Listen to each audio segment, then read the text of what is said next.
All right. Hello, everybody. Welcome to today's webinar. This is month 9, talking about you, NAIFA, and the media. I'm Suzanne Carowin. I'm the head of marketing communications here at NAIFA Home Office. And we're going to talk today about what I consider, again, especially as a marketing communicator, a really, truly, if you want to talk about ROI, there's so many ROI aspects to your NAIFA membership fees, but one of the big ones is being able to really understand how to utilize NAIFA at the home office and chapter level, whether that's state and or local, of how to really utilize that to help you and your brand. And so again, if you had to try to take this type of, if you had to go and say, I need to spend money to promote myself, and I'm going to try to get myself placed into media, and I'm going to try to get myself placed into all of these different channels that already have a follower, how much would that cost you? And so the answer would be a lot. We could probably drum up some sort of little calculator or something, but I will tell you it is a lot more. Your membership fees are a drop in the bucket compared to how much it would cost for you to go get the paid media and then the time frame to do earned media that really NAIFA can fast track you into and that your NAIFA membership affords you. And so we're going to explore that topic today and really look at, if nothing else, more than a whole slew of just practical ways so that you know how you can get the most out of NAIFA. And then part of it, it's a partnership. So we are going to, again, I'll start with the end in mind. We also would love to know what you think and other ideas you have, and could NAIFA do that for me? Because this is your association, and we're here to make sure that we're taking the NAIFA member and we're making them as great as possible. So that's our job here, to put those programs and services in place. So let's talk about that, and we'll explore this topic a bit further. Okay, so let's talk first and foremost about Brand You. And so Brand You is interesting because it's a very much, and if you don't know this, one of the big pieces also about NAIFA, now that you've come into NAIFA, is that diversity and inclusion is part of our 2020 strategic plan, which started several years ago, and we're in process of wrapping up with as the end of 2021, and then we'll go into the next one. But nonetheless, part and parcel to that strategic plan is talking about diversity and inclusion. And so we are blending that into everything we're doing. Where am I going with that idea and this idea of Brand You? One of the aspects of diversity and inclusion is understanding the different generations. And generation differences are a true thing. They are documented. They can be stereotyped. They can be, et cetera. They're not always the case. But if you're a social scientist, understanding the generations and how a different generation is affected by environmental events and those types of things, kind of the environmental landscape, if you will, it's very important to understand and try to predict behavior. As a marketer, it's extremely important to understand that, because if you're trying to market yourself, you need to understand, right, for this particular person that I'm trying to, let's say I want them to hire me as their financial services professional, how am I going to approach them? What's the right way to do so? Do I understand where they're coming from? So there's this deep need to understand audience, and there's a deep need to understand how I can match the right communication up to that audience, and also if that's the audience that I want. So Brand You and the ability to market yourself is also, as it turns out, extremely generational dependent. So for those that are in the silent generation, which is kind of the World War II, you were born during the World War II years and before, this idea can oftentimes be very, as a whole, can be very like, it doesn't feel right. It feels like I'm too humble for that. I'm not, who am I to be this person? And as you go through the generations, you find, of course, that these things, each generation has their own kind of way that they feel about marketing themselves and their comfort levels, their comfort level with technology, their comfort level with just pushing their own kind of agenda, et cetera. And so that's something, number one, to be cognizant of, okay? So if it's uncomfortable, et cetera, but what I will tell you is where we are in today's world.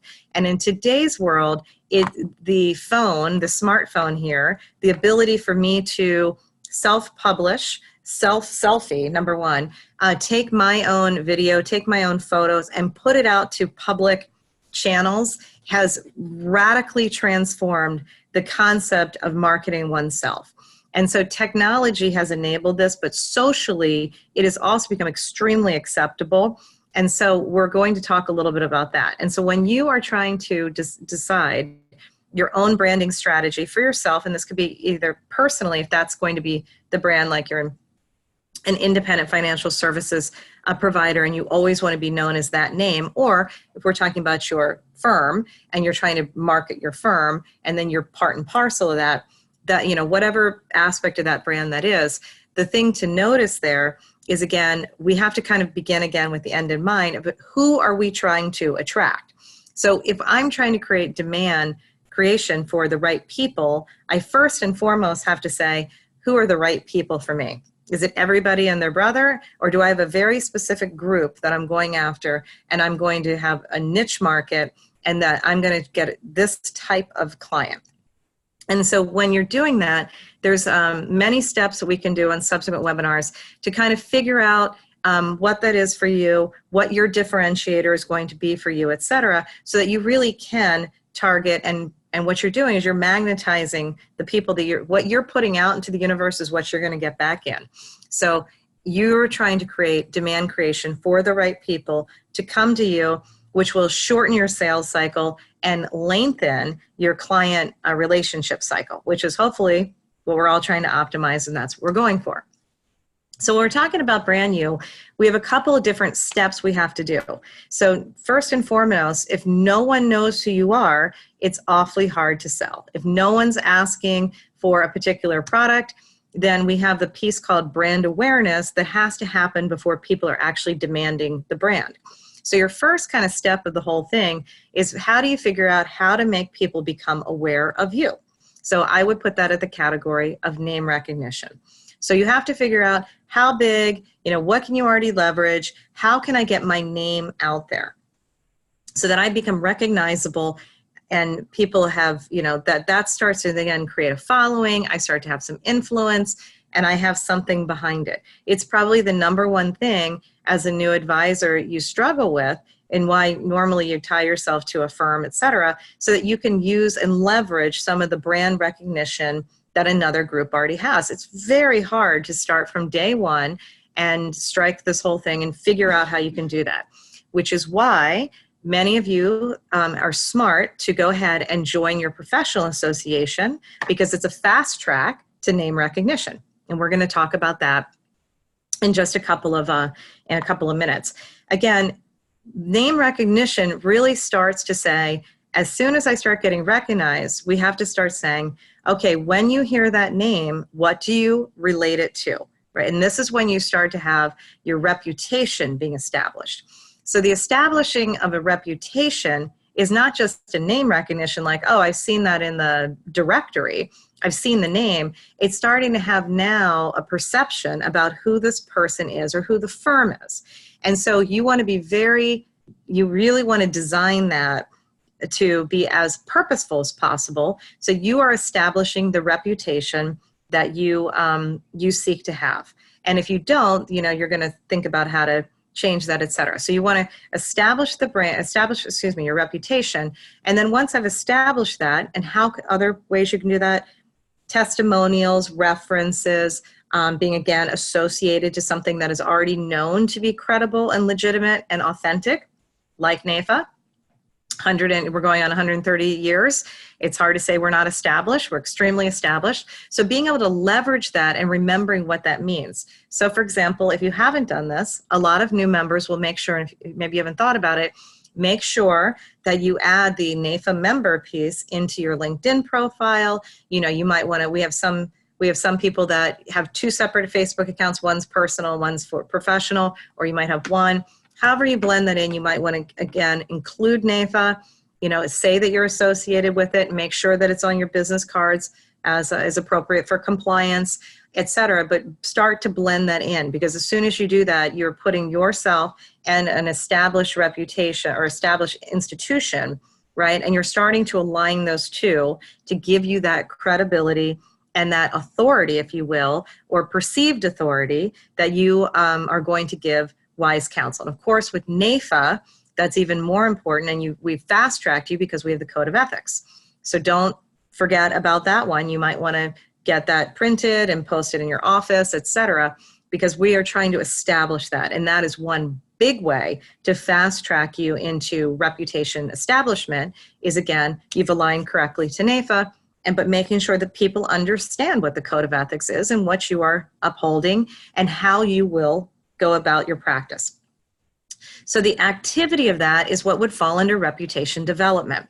So I've established it. Now I have to continue to develop it and continue to figure out how I'm going to navigate my reputation into the corridors, if you will, into the pathways that I want it to. So for example, you might start off and say, look, I am going to be super happy if I have a great reputation and I have great connections and I'm going to go for my particular township.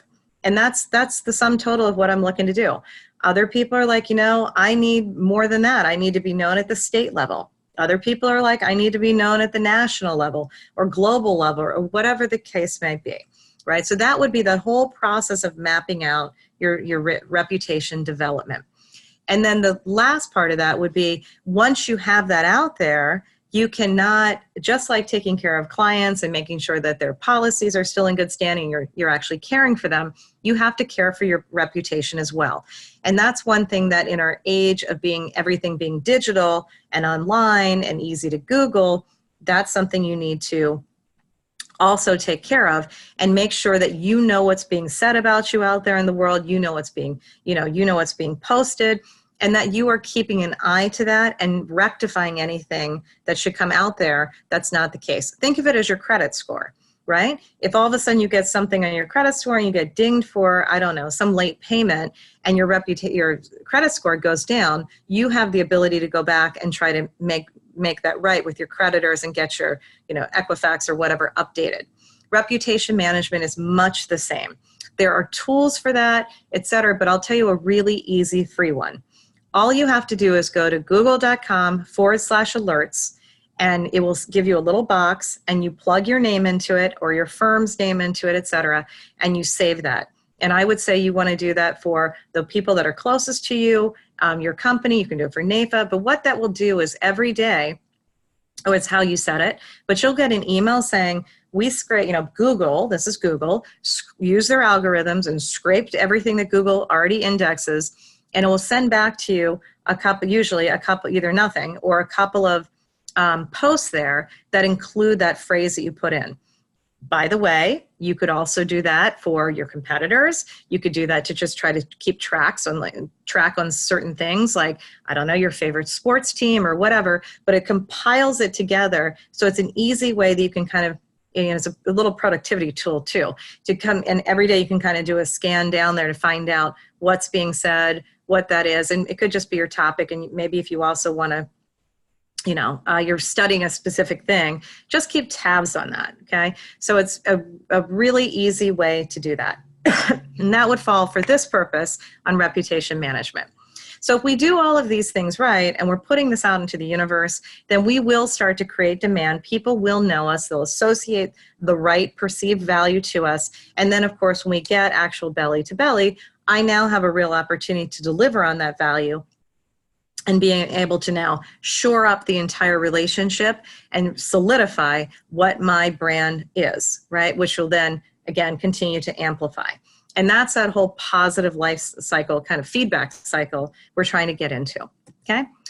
So since we're talking about that, and we're talking about NAIFA membership, then we know that the always be closing kind of rule of sales is the one that we can never forget, and you will hear umpteen times for every NAIFA event, or if you go to congressional conference, if you go to Performance Plus Purpose this year, many of our webinars, it's always the killer, the nail in the coffin to making it in the business is as soon as you stop prospecting. So instead of always be closing, let's make sure we're first and foremost always prospecting. And so this prospecting idea is this continuous effort to become an influencer. It's a continuous effort to say, you know who you need so-and-so to, to work with you on your, what have you, insurance, financial plan, etc.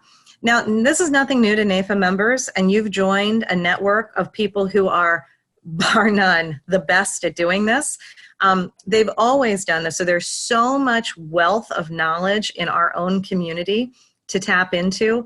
What is a little bit different in today's world, though, is it's even expanded more than it was, in that you have all of social media, all of digital marketing, and just many new options for how you can do prospecting. And one of the things that, again, within the NAIFA membership, we were talking about generations. We have 5 generations in the workforce today. We have 5 generations of NAIFA members. So we might almost have, I think that's about right. I don't think we have anything older than the silent generation, but that's a tremendous wealth of knowledge. But also it means that depending where you are, if you grew up on social media, you're born in, I don't know, 1985, this is just like you didn't know there was a time that this didn't exist. If you're born in 1962, though, maybe this is different for you and you're not like sure how to get into that and where that fits. And so that's why we have, everybody can come together and learn how to do that. But what social media and digital marketing do that has just, again, changed the entire model is it allows the individual to produce content. And that before was only the purview of actual media outlets, right? So it was like to get it in the newspaper, the radio station, the TV, those types of big institutions had all of the authority and were seen as the place to get information. Well, with fake news and with all the changes now, with everybody having the ability to have their own YouTube channel and their own Twitter feed, it's a little bit of a much messier landscape. And what that means now is that the nuances between an individual and a major outlet, let's say like Fox News or something, it's huge, right? So there is now a continuum. And there's a continuum of kind of when do I use what channel and how do I go ahead and self-promote. And so at NAIFA, we are looking to explore that and make sure that we have, again, an answer for that entire continuum. And we'll talk about that again as we go on about what pieces you can do and how we think of that, because there's kind of levels of, what's a good way to say it? I don't want to say quality, but it's kind of craftsmanship in the production. So it's obviously a very big difference to produce an NFL game that's broadcast on CBS than it is a high school football game, let's just say. So we're using that same model to say, what are all the different ways that we can, again, showcase our members, and let's make sure that we use the right ones appropriately for the situation at hand. So again, within the social media world, we've got new options of people putting, having their own YouTube channel, having podcasts, same thing. Anybody can put together ebooks nowadays. Anybody can self-publish, having webinars, the access to information, the access to self-actualize and have channels to do that it's mind-blowing. Okay, so it's really now about figuring how much time do I have, how much can I do myself, how much can I outsource, and again, what can I leverage in terms of partnering so it's not such a heavy lift on the individual. So one thing that that's come out, actually just came out 2 months ago or so, is Edelman is one of the world's largest agencies out there.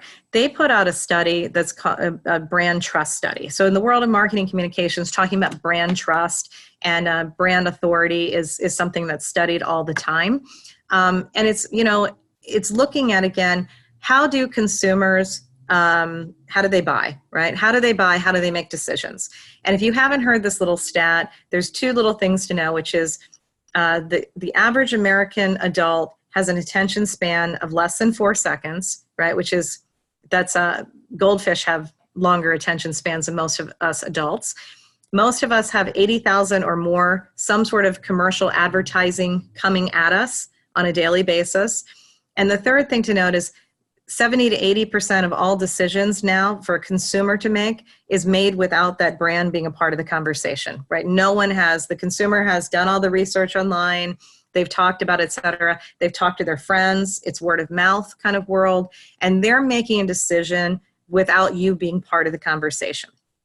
Okay, so if I don't have a good reputation or I have no reputation, we can easily see how that is difficult, right? And we always, of course, know in our world that word of mouth and referrals are probably the number one way to gain a new client or partner, depending on what you're looking to do there. So nonetheless, what are we following in looking at consumer trust and consumer decision-making, and how is it changing over time? And that's really what, there's a couple of companies out there, but they're really looking at understanding consumer trust and decision-making. And if you're trying to sell into, let's say, a specific niche group of people, just know that there is research out there 9 times out of 10. We can probably also help you find it, that talk about decision-making of consumers, what they trust, what they don't, how to go about it, because people, in the consumer packaged good world, this is something that is heavily studied. If I'm Procter & Gamble, I'm studying this all the time, and there are different agencies that put out research reports. And it's really good to know what's out there, because you're trying to sell into a consumer base 9 times out of 10. So the big things that just came out of this June study in this brand trust survey, and by the way, it's available online. You can just Google it and download it and read the full report. But look at some of the key things that they're saying. They're saying a major consideration for brand purchase is I must be able to trust the brand to do what is right, 81%. So to do what is right, that seems to align perfectly well with NAIFA, right? And NAIFA and our code of ethics, and NAIFA with what we're trying to do from a mission standpoint. So how can I leverage that, knowing that? More than 70% link purchase to considerations that historically were tried to trust in corporations. So things like supply chain, reputation, environmental impact, basically client before profit. So 70% are trying to now link the purchase. They're no longer looking, meaning, let me reverse that. Only 30% are believing that corporations are trustworthy because of these things, of having excellence in supply chain or excellence in environmental impact. It means they're looking at something different, and they're tying it now to considerations that are valuable to them, okay? So I'm just gonna keep honing in on that, because it's really important to understand. When a brand now says, we are this, we're going to deliver this, you should believe us because of this, you should do this because of this, it just doesn't have the same impact as it used to have.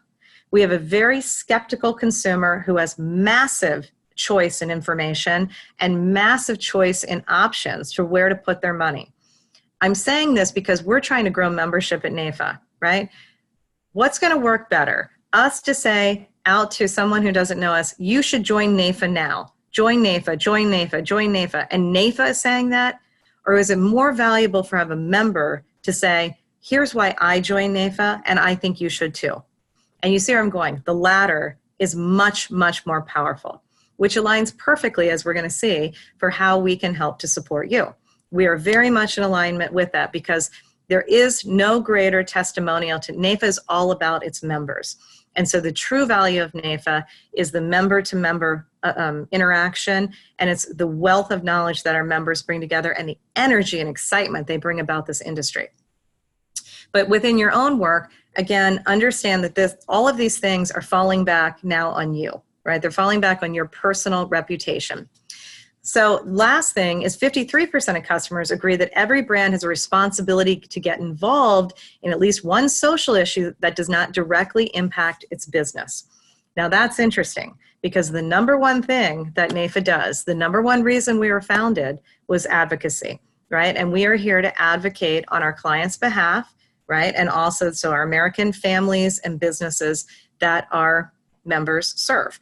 So that is very much in alignment, which says that if you, I'm going to cut to the chase, if you participate in NAIFA advocacy and you're tying yourself to that brand as well, and you're involved at your state, you're involved at the federal level, that really can help amplify your own trust in your personal brand or in your firm's brand, and both.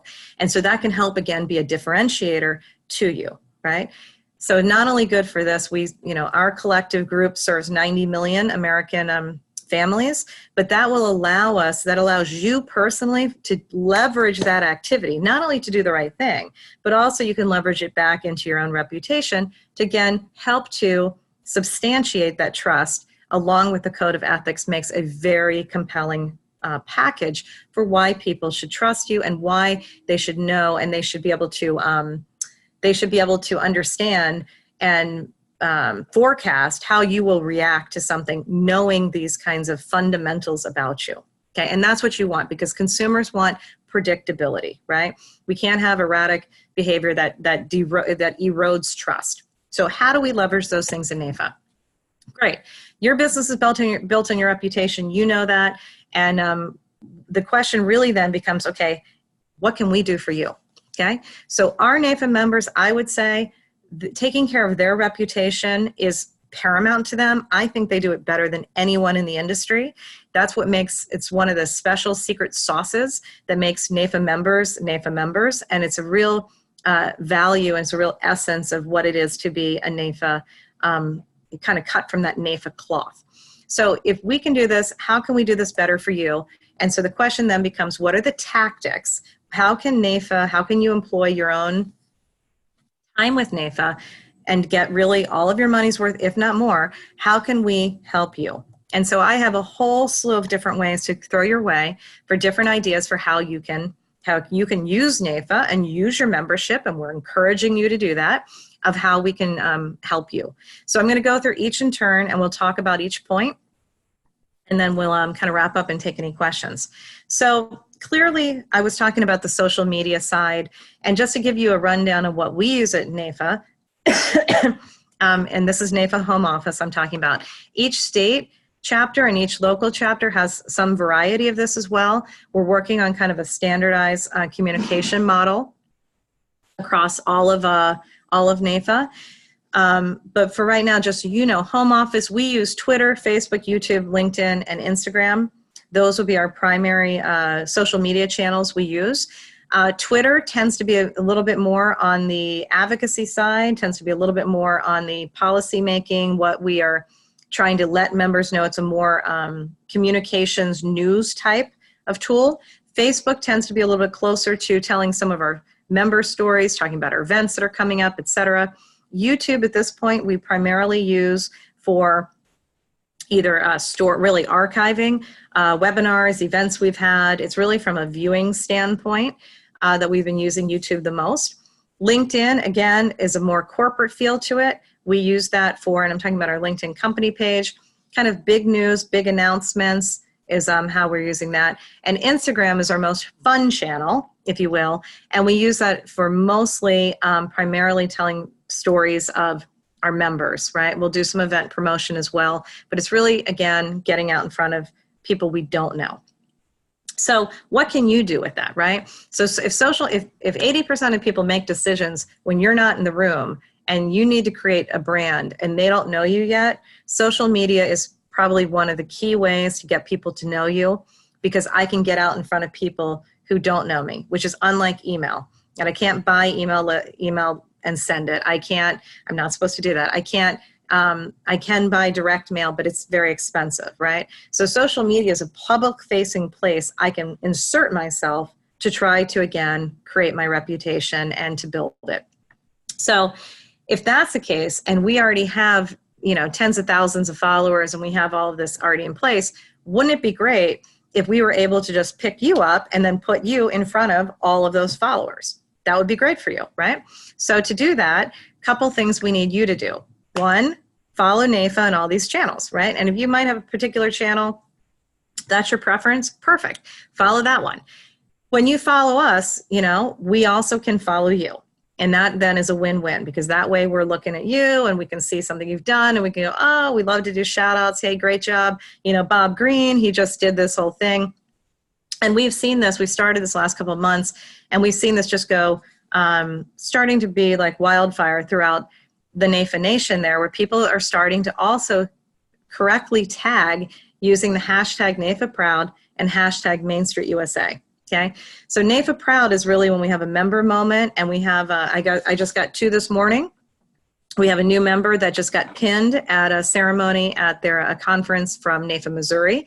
And one of the people sent that to me, and they said, here's the two pictures, and et cetera. And so I'm going to, again, post it instantly, put it on hashtag NAIFA Proud. If you follow that hashtag, you'll see it.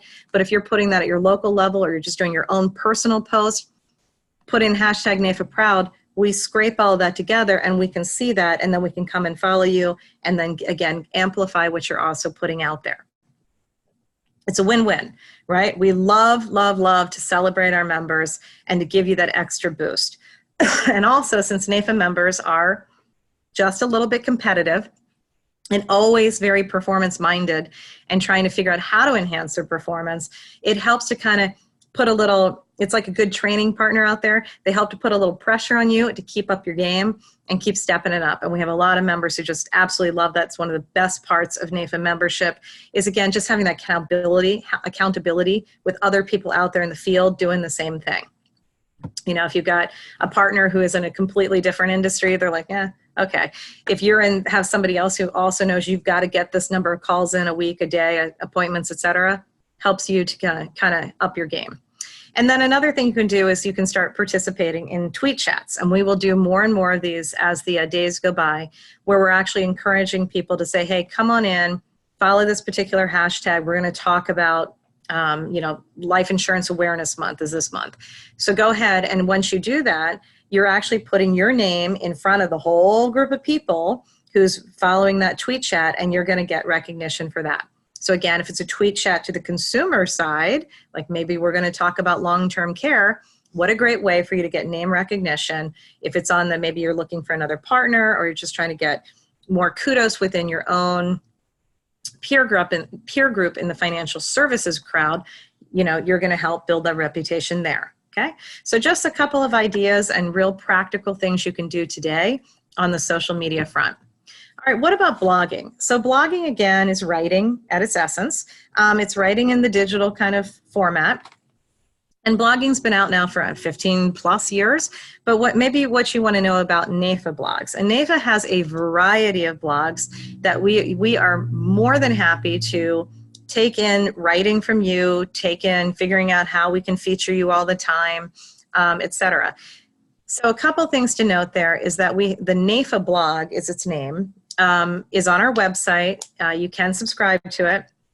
This is really a blog that comes out, again, it's really far more on the industry news, you know, kind of government relations news, association news. It's a little bit more formal, okay, but just so you know where that is. But it's not to say that we don't make announcements about members who've just gotten a big community award, or they've just been announced to win a NAIFA award and things like that. So just keep that in mind. Where I'm going with that is make sure if you've done something great and you get press coverage or you have a real announcement, make sure you tell us. Make sure you tell us. We want to know so we can go ahead and put it out on our blog. We also have something called the Main Street USA blog. This is really a blog that's far more, think of it as your community gazette newspaper, okay? We started it a couple months ago. We're just going to continue to build it.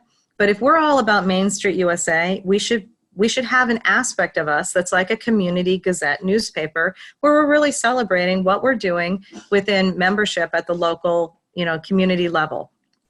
So if you're doing great things in your community, we want to know. If we're finding out people that some of our NAIFA members are just multifaceted individuals who have maybe their day life, and then they have a whole other thing they do, like they're a referee, or they're in the orchestra, or they're a dancer. We've got so many stories, and you want to tell people about that. Fantastic. That helps the overall community. We also have the Advisor Today blog. The Advisor Today is our magazine. It's digital, but it has a correlated blog. This is more focused on sales and practice ideas, technical expertise kind of features, but you can write for that and get included in that as well. And then we have something called the centers. So we have 3 centers. We have the Limited and Extended Care Planning Center, which is long-term care. We have the Business Performance Center, which is really about all aspects of running and growing your own business. and all the things that come therein. And we have the Talent Development Center, which is all aspects from, how do I continuously improve myself? So think of it as the Performance Mindset Center. So within each of those centers, each one of those also has its blog about that particular kind of niche topic. Okay, that's a possibility. You could be a writer and a contributor to the blog in any of those. Okay, so all sorts of options to be able to develop that. We're also doing interviews all the time. We're looking for people to say, who can we identify as a subject matter expert? And we need those people to tap them for us to interview you for things into, let's say, the magazine for Advisor Today. We have a lot of media that contacts us, and the media will say, hey, I'm looking for a member who can talk in depth about annuities. We want to have a list and say, oh, we've got the perfect person. You need somebody who's a specialist in annuities, who lives in Milwaukee, and we can go right down the chart. And if you said, I'm on the list, contact me, we know that we can go ahead and connect you. Okay, huge value to you, right? That's huge. We're facilitating that for you. We also have the centers.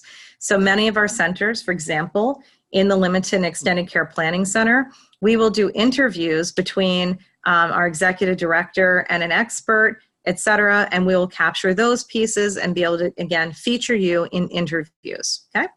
And again, we have additional media inquiries as well, and that happens, again, at the national, state, local levels, et cetera. So if we know that, and we know that you're on that list, or especially also, let's say you want to be interviewed for a particular aspect for advocacy, et cetera, we also get inquiries when people are saying, hey, we're looking for people in this particular district. Who can we talk to? A great way to kind of be on that list. And so we're always looking for people to do that and to build that across now nationally, okay? What about webinars? So just so you know, we put on a variety of webinars. So just like everything we do, we have usually a multitude of them. So we have technical and kind of practice specialty webinars that are happening at the home office level, at the state level, oftentimes at the local level. That's 3 different tiers that you might be able to tap into. Some of them are available for CE, some aren't, depending on the state, et cetera. But just know that we're always looking for members who can be able to deliver this type of technical, practical sessions, right? So real things about the actual business at hand. We also have a series called the Big Ideas webinars we just started. This is really more from stepping back, not necessarily talking about a particular area, but maybe talking about more thought leadership, more innovation within the space, more ways, again, we can be performance minded. We just had one that was about, again, using social media to set yourself apart. We had one that was about using the Agile Scrum method into your own business practice as a whole way to increase productivity. So these are kind of things that I put under the category of thought leadership.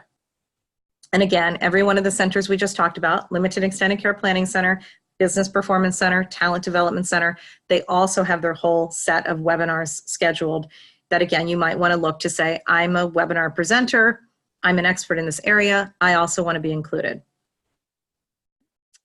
We have videos. We have all sorts of videos. So we have videos that we create, and so we're looking for people to be part of our video, like we're going to shoot a commercial to talk about the life and annuities certified professional certification, and we're honing the membership to say who's got this, who can speak about it, who wants to be part of the commercial.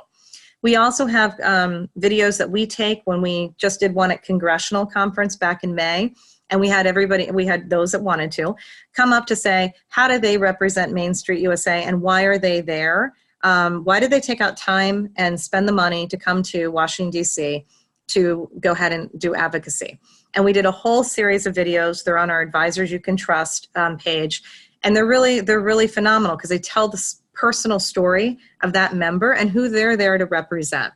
So we do things like all the time. We also have something called National Membership Day, which happens at Congressional Conference.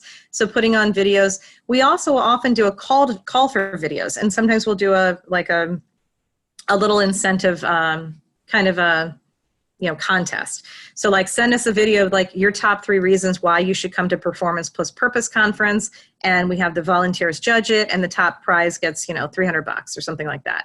And then of course we have videos for advocacy to say we think you should get involved. So any of those things between the own video that you're shooting yourself and you're sending to us, which we love, again, love it, to videos that go up to us actually, creating a true kind of, TV network quality commercial. We do everything in between and always looking for people to get involved. We have something called the Go Team for advocacy. This is a little bit new, but this is something where we're trying to put together for those people who are willing to say, I will lend my name and I will go ahead and actively lend my name. So this is reputation management, name recognition, and that could be something like, I'm going to add my name to a letter to the editor, to a particular letter in the industry, to an op-ed piece, to a survey, to testimonials, etc. And we call that the Go Team. So that's saying, in particular, when it comes to a political issue, and political, I mean, NAIFA is what we're doing with the advocacy side. You're saying, hey, call me. I'm willing to contact somebody, pick up the phone, put something out on social media, write somebody, because we know that that has more impact than just NAIFA saying it. Same thing. The voice of the actual member is much, much stronger talking to a policymaker, right? That's the number one. If you can get that, that's the best, than just having a lobbyist go and represent you. That's still powerful, but having an actual individual saying, hey, I'm Jean Daughtry and I want you to come and talk about this, that's much better.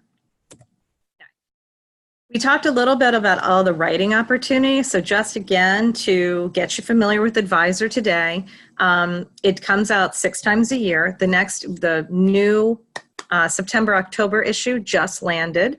So you can either get it through going to the Advisor Today website, but there is also a mobile app, so you can download it and read it. And that's a lot of fun, because if you're featured in there as a columnist, or there's a featured article in you, etc., or you win an award and you're on the front cover, like our 4 Under 40 are this month, well, the likelihood of you sending that to people and showing that to your clients and telling your mom and your sister and brother and uncle, etc., is pretty high. And that's a win-win for all of us, okay? So think about that as well, about how can we get you involved in kind of some of those pieces. The last couple pieces are, again, maybe things you haven't thought about. But one of the incredible opportunities that NAIFA affords, and it's next year's our 130th birthday. So you can see that we've done quite a few things over the years. I'm sure there's nothing at this point in 130 years that we've done that we haven't done before, or maybe just change it a little bit. But one of the things that it affords you to do is a real network and a real infrastructure for all sorts of ways to get involved and get recognition. And one of the best ways, of course, is volunteering. Because with volunteering, and again, you could do micro volunteering, like I'm going to come in and just, be a greeter at our conference. But hey, even then, we're putting your name up in lights on social media. You're probably getting a gift. You're getting praise. You're being asked, you're being showcased amongst your peers, right?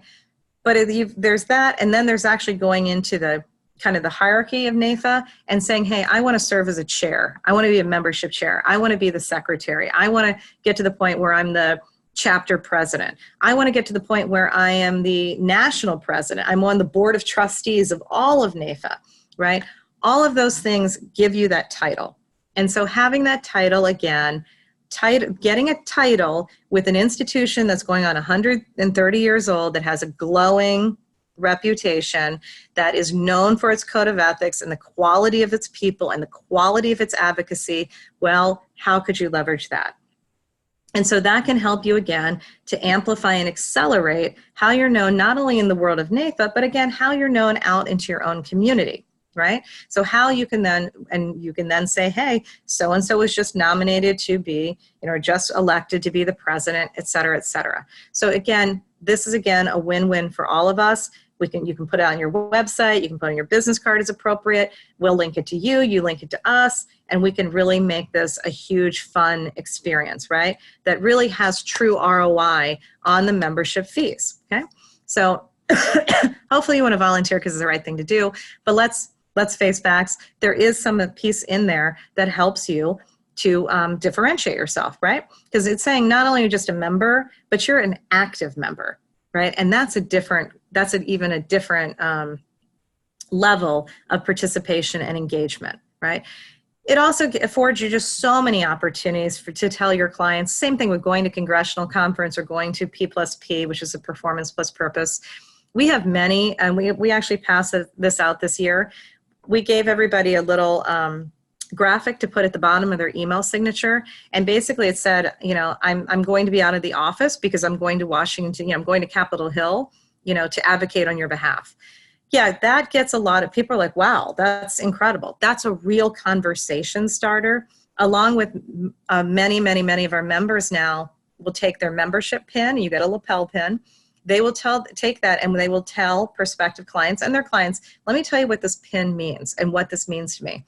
And the usual members that do that are the active volunteers, because they really get it and they get how this all comes together.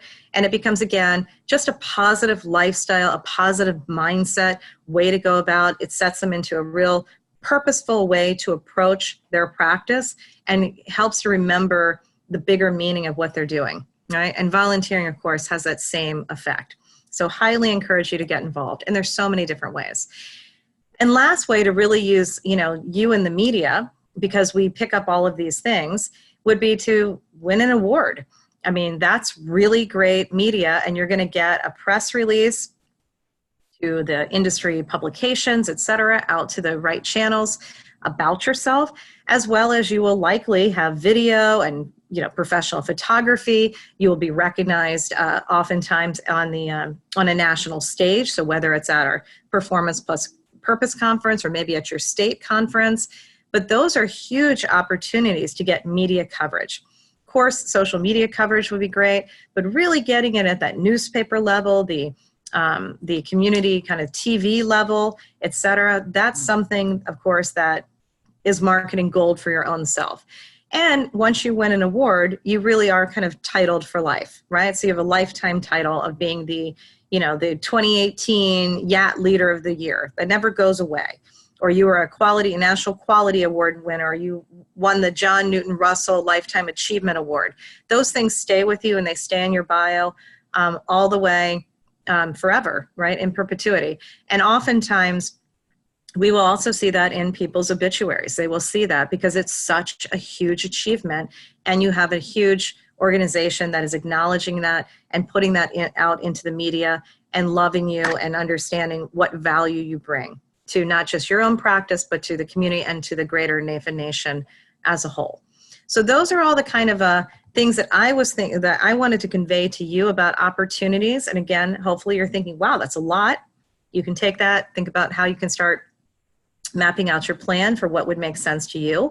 And then I was going to give you just 2 minutes on what we're working on at home office here.